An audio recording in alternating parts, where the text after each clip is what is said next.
Did you know that Google personalizes many searches by city and Also Asked is the only tool to access live People Also Asked data at city level? Try for free at alsoasked.com. Tired of SEO guesswork? Quadra's AI agent goes deeper to uncover high-impact optimizations and completes hours of SEO in minutes. Get started now. I was going to say that SEO with Fat Joe is as peaceful as this, but then the birds are all having fights. Thanks, everyone. And we're starting. Oh, so many people here. I thought you'd all be at the pub. Thank you for making it. And yeah, I hope this session is going to be useful. As Liam said, Amy Stamper, Head of Paid Social at Impression. And I'm going to be talking to you today about breaking free from misleading ads results with first-party data measurement. So if you didn't know what 1PD means, first-party data, that's your first bit of knowledge. Right. How many people in this room, I'm guessing you're all in paid or paid adjacent, have said something like this to a client in the last month or so? Yeah, most of us. I think you probably should do, I have. Recently, I and the team have started to get questions like this. Ugh, scary. You're not alone in this. There's 39% of all marketing decision makers apparently find it difficult to measure the impact that each marketing channel has. I think that's probably too low. I think people are being complacent and not knowing what they don't know. But yeah, nearly 40%. So that's a major factor in their decision making. So yeah, measurement in itself has always been tricky, but it has become a lot more complex in the last few years. And as our Gen Z colleagues in the room might say, we're entering a new era, reduced tracking and targeting, less fun than most other eras. Much lauded death of the cookies. Google sort of stayed the execution a few times, but there's no doubt that they've become less powerful. So yeah, the basic ecosystem and the backbone of how a lot of digital marketing has worked is now losing its power. It's becoming a lot more complicated. It's happened ages ago, but yeah, it was a massive sea change because in the early days of advertising, it was the Wild West. We could do whatever we wanted with people's data. Didn't really matter. But things like GDPR, this logo here, meant that we were prevented from sort of collecting user data. People had to opt in. Cookie banners started coming up. And yeah, it basically became a lot more complicated to get data about users compared to what we used to before. And there's been similar legislation all over the world since then. Anyone use ad blockers in here? You shouldn't do, don't admit to it. That's also a thing. Obviously, people increasingly saying no to cookies. No, I don't want you tracking me, which is fair enough, makes our job harder. And ATT, Apple's App Tracking Transparency, iOS 14. If you're working paid socials, that sort of sends a shiver through your spine. But it was companies like Apple putting the power into people's hands now. And they asked you, do you want Meta to be able to track you at other places on the internet except for Meta? A lot of people said no. So all those factors, along with a whole bunch of other things, leading to an incomplete picture of attribution and a decrease of ad personalization. Ew. Everyone's favorite, GA4 as well. You might think that, like, what does that really have to do with anything? But yeah, this was a massive shift in how day-to-day we're collecting data. And I think there's a few things that we want to keep remembering, even as we're all now getting used to GA4. But yeah, compared to Universal Analytics, it's a lot more difficult to access information about session-based events and the session-based attribution. It's still there, but you have to dig for it a little bit more. The default attribution model is now data-driven, whereas it used to be last click. So yeah, a lot more difficult to try and follow that path and understand exactly how Google's crediting each touch point. Also very limited cross-platform insight. Google, Meta, TikTok, they don't talk to each other, still really limited, and also impacted by privacy and data loss. GA4 doesn't know everything that's going on. So yeah, things are getting a lot foggier, a lot more uncertain. Things are modeled, we're not really sure how. So yeah, that's sort of the era that we're currently in. And if you work in PPC, this is still going to be a relevant talk for you, I promise. But yeah, I'm going to focus now on why things like paid social are really particularly difficult to measure. But yeah, it also applies if you do YouTube, if you do PMAX, if you do anything sort of upper funnel or anything really. But yeah, why paid social in particular, as an example, is hard to measure. Yeah, it's never been easy. I was in paid social before iOS 14, sort of during the time of GDPR. It still wasn't easy back then. It's not a last touch channel typically, meaning that you have to really carefully consider your measurement. And we've basically got two options here. So yeah, you can replace Meta with Google Ads tracking or TikTok reviews, but let's use Meta and GA4 as an example. So yeah, two options, what we're going to choose. Most clients use Google Analytics. That's what they live and breathe. This is why I don't like Google Analytics. So yeah, this lovely chap in this example, he's been exposed to a huge amount of ads in his day-to-day life about these specific set of trainers. It's come in an ad, it's gone on connected TV, it's on Spotify, then he eventually searches for the shoes and buys them. And obviously GA4 is a lot more biased towards that last touch point compared to everything that's happened before. So yeah, moving all the spend towards mobile is often what clients want to do, or in my eyes, it's around PPC, my nemesis. What's happened before that is a lot more difficult to understand. And yeah, there's some research that came out really recently this year that says 84% of paid search conversions are driven by other factors, not paid search. That's huge. But guess who published that study? Yeah, they would say that. But yeah, interesting food for thought. I like to think of this as something called the streetlight effect. So yeah, you're a bit pissed later on, you've dropped your keys, you're trying to search for them, and you're looking where the light hits, because obviously that's easier. That's where you can see, that's what you're trying to find. The truth, and maybe your keys lies somewhere over here or over here in the darkness. So yeah, let's use meta attribution, that's fine. It's got some big plus points, I really like it. So yeah, it gives you granular data insights, what ads generated the best results, what specific audience is generating the best click-through rate. Really good. Also better at cross-device tracking. People are typically logged into Instagram on multiple devices, so it's a little bit better at following through for a longer user journey. Meta in particular, or TikTok, they optimize towards what they can see, so it makes sense for us to kind of be understanding why they're moving budget in certain ways. And yeah, cost efficiency, not just for improving your ROI, but yeah, cost efficiency of resource. We all take time to look at different things, and if the data is right there, that's cheaper, that's easier for us. And I like the custom attribution models. They've been giving more and more back to us recently. Still not 28-day, I miss those days, but yeah, you can still see really easily your 1 day and 7 day click view-throughs, things like that, which is really useful. Meta's not great, though. I'm going to admit that. I spend a lot of time in it, but I still don't love it. The first 2 points are really about Meta being greedy. So yeah, Meta is not multi-channel in the slightest. Doesn't care what happened in paid search, doesn't care what happens in TikTok. If it sees a conversion, it's going to say, I generate that. That was within a day of clicking my ad, that was all me. Yeah, really limited. And it's really inconsistent as well. So if you see great results in GA4, you might not see that in Meta and vice versa. So yeah, leading to some awkward questions. You can't really validate it easily against other sources, which yeah, can lead to like a lack of trust in Meta. And I've got an example here.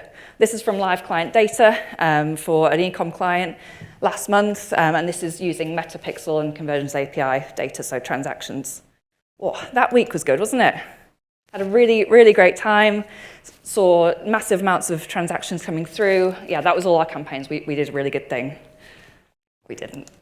Turns out the client was on sale, and they started doing loads and loads of email newsletters to their database. Meta was understanding, oh yeah, no, that user's also seeing one of my ads. They were grabbing all of those transactions for themselves. We didn't actually generate any of that, unfortunately. And yeah, then after that, everything dropped off. We must have done really badly. The campaigns were performing really poorly. Really, really shit week. Now, it turns out they went out of stock, they stopped doing their offers, it was changes that they'd made on site that was actually causing everything to drop off. But if we just believed in Meta, then we would be telling this wild story to our clients when actually there's a lot more going on. And yeah, in summary, don't trust either of them. Both have data gaps from privacy measures, so ad blockers, things like that can still really mess with GA and Metapixel. There's attribution issues, so Meta overcredits, GA typically undercredits, especially the value of things like ad engagement and view-through conversions. It doesn't like to see those at all. Neither are particularly good at understanding offline conversions as well, so things like phone calls, in-store sales, yeah, they're getting better, but still not particularly useful, especially if you've got clients where that's really important. Cross-platform tracking limitations, and also finally a focus on digital metrics. So yeah, the metrics that we can see and understand, CPA, ROAS, they're good, but what the client's probably interested in is things like lifetime value, new customer acquisition, things like that where yeah, we can't really get those through the digital platforms just by themselves. Yeah, I want to remind you of the sort of definitions here, or the definitions I'm using anyway, loads of different ones online. But yeah, attribution is matching 2 data points, so clicks to purchases, whereas measurement or incrementality is looking to measure the true effectiveness of advertising activities. Putting them side by side, attribution is more about a singular user level, click to purchase, that one-to-one, whereas measurement is using a more statistical approach to try and get to the same thing. I like attribution, like digital attribution is really useful. It's short term, which is really good if you want to see day by day how your sales are doing, and it's accessible, not just you can understand it, but it's right there at your fingertips. It's free, built in with the platforms.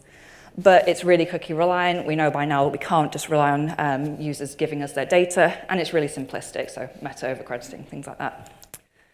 Whereas measurement does have some downsides, it's longer term, and it can be expensive to try and run these tests and to try and get that level of understanding about what's happening. But it's a lot more privacy proof. I haven't really gone into loads on privacy today, but yeah, a lot more privacy proof than other methods. And it's a lot more multi-channel, so it tries to understand everything that's going on with the client's mix, whether that's digital advertising, environmental factors, things like that. And consumers also play a part in this. It's not just the fact that different digital things are changing. Has everyone used this sort of funnel in presentations in the past, recently? I have. It's quite good. It's in the impression branding. It's one of ours, the classic ADA funnel that we might have studied at university or something like that. I don't really like it, and this is one that I've found from Google. This is something called the messy middle. If everyone started to use this one, it's quite useful. It kind of understands that people are a lot more complicated than just, oh, I'm now aware of a brand, I'm going to go ahead and purchase. It's not necessarily a funnel. People can fall in now at different points. And yeah, people are doing a lot more research. There's a lot more information available online, whether you have a look at TikTok search or Google, or you ask ChatGPT to recommend you something. People now need a lot more time, typically, to decide on a purchase. But on the other hand, people are a lot more open as well. So people are buying from brands now more so than ever that they've never bought from before, probably never heard from before, which is really good news if you're a challenger brand, you're running something new in the space. And finally, this classic chart, hopefully this is something you're familiar with, but it is really true. If you focus on short-term sales activations, like nabbing that bottom of the funnel in retargeting or on sort of brand PPC, we will see short-term measurable spikes, but actually the longer-term brand building is where the real gains are to be made over time. So, trying to shift from attribution to contribution. Still need everything in this chart I'm going to go through. Multi-touch attribution, still really useful. Incrementality testing, trying to isolate what happened with one channel from all the other factors and all the other things that were going on at that point in time. And then marketing mix modeling, MMM, which kind of brings everything together and tries to build that big picture view and does some forecasting for you as to where you should put your spend in the future. I'm going to focus today in a little case study in a second on incrementality testing and how we can all start to do a bit more of that. I'm going to use a real client example. This is the client in the travel space. Norse Atlantic Airways. We started working with them 4 years ago now. They were actually not an airline when we started working with them. They were sort of a concept in the mind, didn't even have a website yet, but they were a new airline. They needed to drive awareness and conversion, and they thought we could help. And we did. We've seen great growth over time, seen the brand go from literally nothing to now flying all over the world, which is really, really satisfying. Celebrating some great milestones with the Norse team, 1 million passengers booked has been really cool. It's been a really interesting journey to go on with them. But that lovely chart that I showed you just then is actually not so great when you compare it to some of their competitors. We've got massive legacy carriers like British Airways, Virgin Atlantic. They fly on exactly the same routes. They've got that brand sort of legacy awareness. And we know that Norse doesn't have that. They can't rest on natural demand from PPC or do some retargeting and then they'll be fine. And travel brands in particular face some big measurement challenges. So this is thinking about the specific travel example. People take time to book a holiday. Yeah, makes sense. And actually, I think this stat is quite interesting. Using their GA reports that actually direct and organic drive most of their last click conversions, and that's usually within the first day of someone visiting the website. Like, those two sides of the chart don't really make sense together. Why are people buying on the first day of visiting the website when we know that people typically don't make their decision quite that quickly? So we knew that we need to do a lot of different things. I'm bringing back the funnel again because it's nice. We need to do a lot of different things at different stages. People who aren't thinking about a trip, we need to think about They want to go to one of our destinations, but maybe they don't know about Norse yet, or people who are ready to buy from Norse right now. So yeah, the jobs to be done really differ. Making people aware of Norse, driving people to the website, and then driving people to actually make that purchase when they're shopping around different people. And social, in particular Meta, a little bit of TikTok and Snapchat as well, was deployed at all different stages of the journey, and yeah, load of other stuff as well. So a question came up. Meta ads activity was a big investment for them. We were spending it well into the six figures every single month. Was it having a significant impact on revenue? GA was saying no. So the question came up, all right, let's do a test. Should we just turn everything off for a week and see what happens? Sounds really quick to action, really straightforward. Let's just do that. Let's make a decision, save some money. But actually, we knew now that that's not long enough to analyze the results. People might have been served an ad 2 weeks ago, and then they're still going ahead and purchasing, so we're still not really understanding what the impact of Meta is.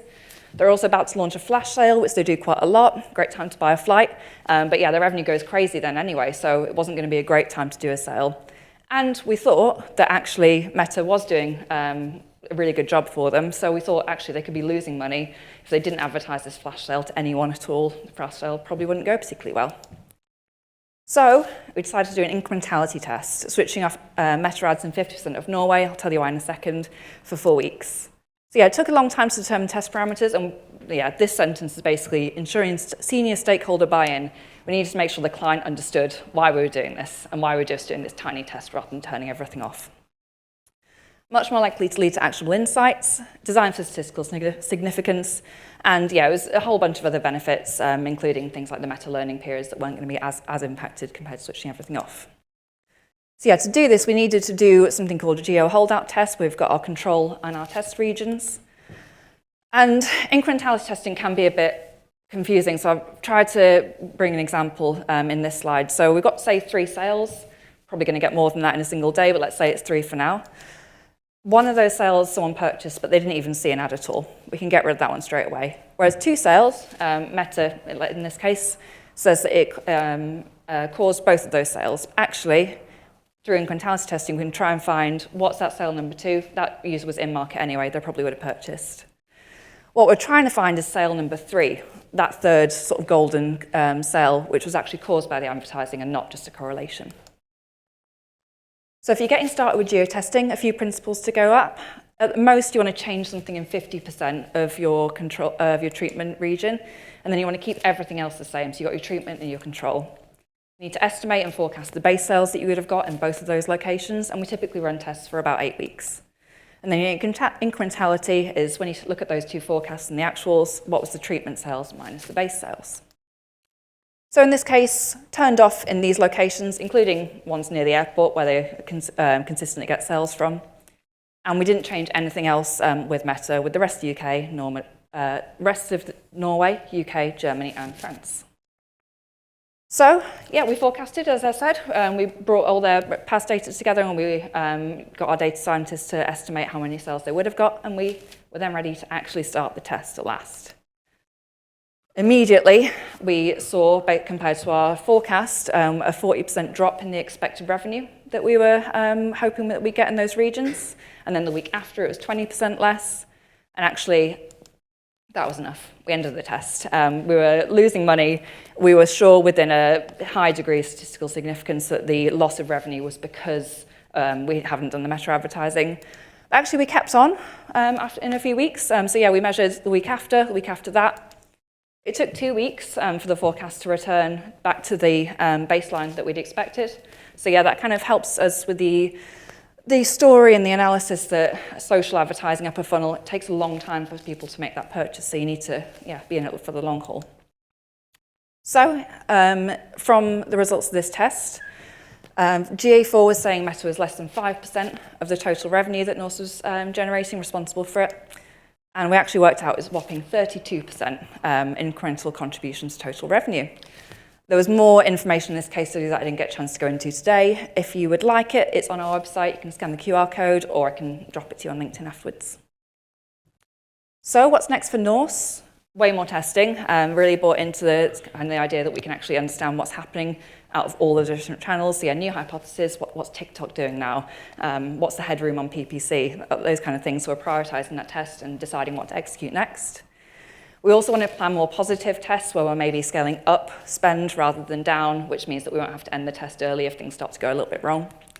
And we're starting to build their first marketing mix model, so bringing everything together and trying to work out what's the incremental contribution of all the different channels that we're running. So I'm going to leave you with a few thoughts because, yeah, there's quite a lot to it, but I think there's some small steps that we can all take depending on your client size for all different kind of businesses to start to mature how you're measuring paid ads.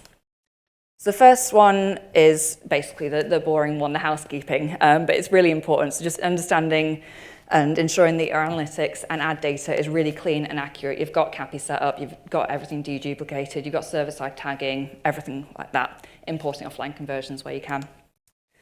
Then you're ready to start actually running those platform experiments. If you're thinking about launching something for the first time, do it in a small area. That's often a really good way to start doing geotesting. Then you're ready to start building that first media mix model, so taking a look at everything that's gone on from all the different tests and bringing it all together. And refining that model over time. It doesn't just stop because obviously context changes, what the channel and the clients are launching, the creatives might change, so just having one model isn't enough, you need to keep refining them over time. So in summary, I think I'm about bang on. Don't put your faith in bad numbers, beware the streetlight effect. Start small and start testing. Thank you very much, that's me.